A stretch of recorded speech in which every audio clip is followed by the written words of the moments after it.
ክርስቶስ ተንሥአ እሙታን ካብ ኃይለ ስልጣን አሰሮ ለሰይጣን አግዓዞ ለአዳም ሰላም እምይእዜሰ ኮነ ፍስሐ ወሰላም አሜን። እግዚአብሔር አምላክ ፍስሐን ሰላምን ይግበረልና። ሰላም እግዚአብሔር አምላክ የዝሓይኩም ኮራት ተዋቴ ከመይ ኣለኹም?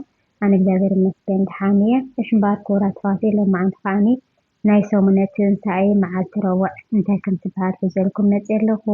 እስካብ መጨረሻ ሓቢርኩም ንፅንሑ። ድሕሪ ትንሣኤ ዘላ ረቡዕ አልዓዛር። በስመ አብ ወወልድ ወመንፈስ ቅዱስ ዋሕድ አምላክ አሜን። ረቡዕ አልዓዛር ተባሂላ ትፅዋዕ። ዮሃንስ ምዕራፍ 11 ካብ ፍቅዲ 38 ክሳብ ፍቅዲ 46።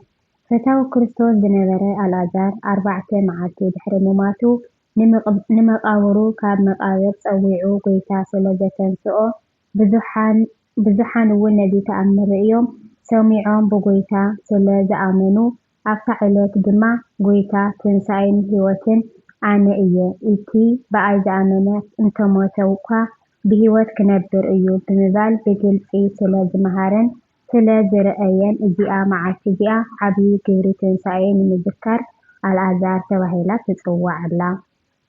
ታሪክ አልዓዛር ብሰፊሑ።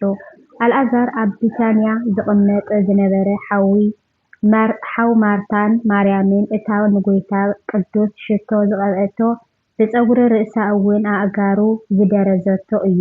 አልዓዛር ምስ ሓመመ እተን ኣሓቱ ጎይታ እቲ እተፍቅሮ እንሆ ሓሚሙ ኣሎ ኢለን ናብ ጎይታ ሰብ ለኣኻ። ጎይታ ድማ ነዚ ሰሚዑ እዚ ሕማም እዚ ንክብሪ ኣምላኽ ወዲ ኣምላኽ ብኡኡ ምእንቲ ክኸብር እዩ እምበር ንሞት ኣይኮነን በለ። ምሕማሙ ሰሚዑ ከሎ ከዓ ኣብታ ዝነበራ ቦታ 2 መዓልቲ ወዓለ። ድሕሪ እዚ ንደቀ መዛሙርቱ ደጊም ንዑናይ ናብ ምድሪ ይሁዳ ንኸይድ አልዓዛር ፈታዊና ደቂሱ ኣሎሞ ንኸይድ በሎም። ንሳቶም ግና ናይ ትኻት ድቃስ ስለ ዝመሰሎም ደቂሱ እንተኾይኑ ሓንቲ ኣይከውንን እዩ በልዎ። ሽዑ ጎይታና መድኃኒናን ኢየሱስ ክርስቶስ ብግህዶ አልዓዛር ሞይቱ ምእንቲ ክትኣምኑ ኣነ ካብኡ ብዘይ ምንባረይ ብዛዕባኹም እሕጎስ ኣለኹ። ግናኸ ንዑናይ ናብኡ ንኸይድ በሎም እሞ ተተሓሒዞም ከዱ። ሽዑ አልዓዛር ካብ ዝቕበር 4 መዓልቲ ገይሩ ነበረ። ማርታ ምምፃእ ኢየሱስ ሰሚዓ ክትቅበሎ መፀት። ማርያም ግና ኣብ ቤታ ተቐሚጣ ነበረት። ሽዑ ማርታ ንኢየሱስ ጎይታይ ካብዚ ኔርካ እንተትኸውንሲ ሓወይ ኣይሙመተን ነይሩ። ሕጂ እውን እቲ ካብ ኣምላኽ እትልምኖ ዘበለ ኣምላኽ ከም ዝህበካ እፈልጥ እየ በለቶ። ኢየሱስ ድማ ሓውኪ ክትንስእ እዩ በላ። ማርታ ድማ በታ ዳሕረወይቲ መዓልቲ ብትንሣኤ ከም ዝትንስእ እፈልጥ እየ በለቶ። ኢየሱስ ከዓ ትንሣኤን ህይወትን ኣነ እየ። እቲ ብኣይ ዝኣመነ እንተሞተ እኳ ብሂወት ክነብር እዩ። እቲ ብኣይ ዝኣምን ህያው ዘበለ ኩሉ ንዘላለም ኣይክመውትን እዩ። እዚ ዶ ተኣምኒ ኢኺ በላ። ንሳ ድማ እወ ጎይታይ ንስኻ እቲ ናብ ዓለም ዝመጽእ ክርስቶስ ወዲ ኣምላኽ ከም ዝኾንካ ኣኣምን እየ በለቶ። ናብ ማርያም ሓፍታ ተመሊሳ እውን ጎይታ ከም ዝመፀ ሓበረታ። ንሳ እውን ናብቲ ቦታ ከደት። እቶም ከጸናንዕዋ ዝመፁ ኣይሁድ እውን ማርያም ክትበኪ ናብ መቃብር አልዓዛር ትኸይድ ዘላ መሲልዎም ሰዓብዋ። ማርያም ናብቲ ጎይታ ዝነበሮ ምስ በጽሐት ኣብ እግሩ ተደፊኣ ጎይታይ ካብዚ እንተትነበርሲ ግዲ ሓወይ ኣይምሞተን ነይሩ በለቶ። ሽዑ ጎይታ ንሳን እቶም ኣሰነይታን ክበኽዩ ርእዩ ብመንፈስ ተኪዙ እናሕነቐ ኣበይ ቀቢርኩምጎ በለ። ጎይታ ኣበይ ቀቢርኩምጎ ዝበለ ቅድሚ ተዋህዶ ኣምላካዊ ፍልጠት ዘይነበሮ ባህሪ ሰብ ከም ዝተዋሃደ ከረድእ ኢሉ እዩ። እቲ ሕቡእ ዘይፈልጥ ዝነበረ ባህሪ ሰብነቱ ምኽንያት ክህብ ኢሉ እዩ እምበር ሕቡእ ዘይፍለጥ ኮይኑ ኣይኮነን ከም ዝበለ ቅዱስ ቄርሎስ ሃይለ ኣበው 75:3። ጎይታና መድሓኒና ኢየሱስ ክርስቶስ ናብቲ መቃብር ምስ ከደ ነዚ እምኒ ኣልዕልዎ በሎም።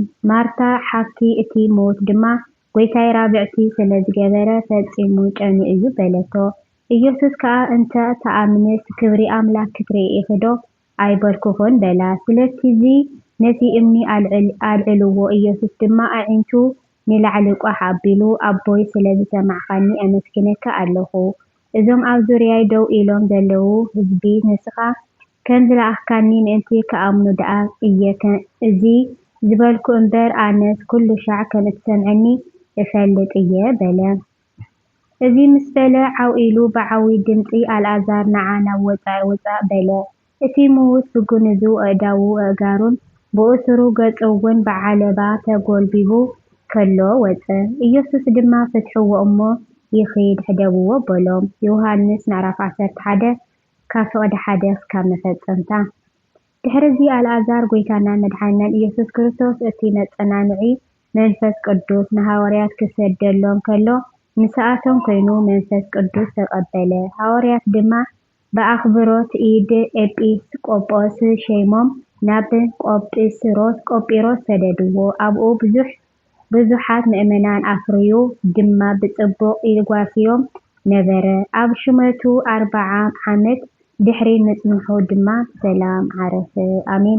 እግዚአብሔር አምላክ ስሙ የተመሰገነ ዝኸበረን ይኹን። ወስብሐት ለእግዚአብሔር ልዑል ወለወላዲቱ ድንግል ወለመስቀሉ ክቡር ይኹን። ኣሜን። ዘጉደልክዎ ዘንጠልክዎ ብኣፍቅርታት መላእክቲ ይታረመለይ ብድንባር ኮራት ሕዋቴን ሎማዓንቲ እያ ዝመጻእኹ እዚኣ ትመስል ነይራ። ኣብ ናይ ጽባሕ ዕለተ ሐሙስ ክሳብ ዝመጸኩም ድሓን ሕደሩ። ላይክ ሸር ሳብስክራይብ ኣይትረስዑ። ምስ ጥራሕ ዝመጽእ ሰሰናዩ